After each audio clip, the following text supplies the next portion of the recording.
Cher Verseau, le mois commence avec la pleine lune le 5 décembre, qui aura lieu en Gémeaux, votre 5e maison. La pleine lune, à cet endroit, mes chers, pourrait indiquer un accomplissement très important sur le plan de l'entreprise, si vous avez une entreprise.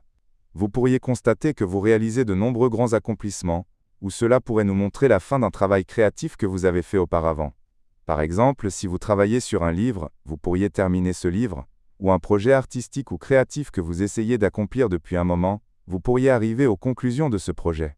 Cette pleine lune met aussi en lumière votre relation avec vos enfants.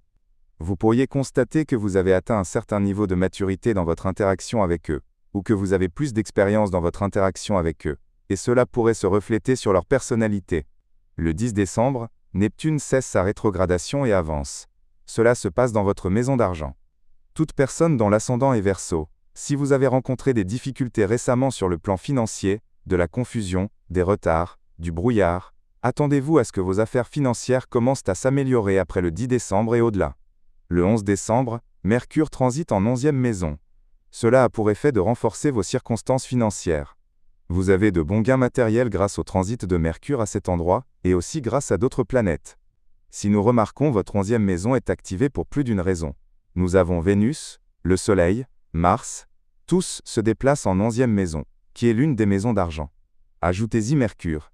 Et Mercure ici a une spécificité car il gouverne la 8e maison, donc il pourrait nous montrer de l'argent venant de façon soudaine, un revenu inattendu. De plus, Mercure gouverne votre 5e maison des investissements. Essayez de ne pas être trop aventureux dans vos investissements durant ce mois. Prenez des étapes calculées. Le 15 du mois, Mars rejoint le Capricorne. À partir du 15 et au-delà, mes chers, essayez d'aller au lit tôt. Prenez soin de votre sommeil. Faites attention à ce que votre sommeil ne soit pas perturbé, car Mars, dans cette maison, a tendance à causer de l'insomnie. De plus, ce transit pourrait nous montrer certaines peurs de sources inconnues ou de causes inconnues. Vous vous sentez effrayé sans savoir pourquoi, tendu sans savoir pourquoi, vous ressentez une agitation intérieure, sans en connaître la source. Si vous ressentez quelque chose de ce type, n'y prêtez pas trop attention. Essayez de ne pas interagir avec ces pensées, ces peurs, ou cette anxiété. Ne leur donnez pas d'énergie.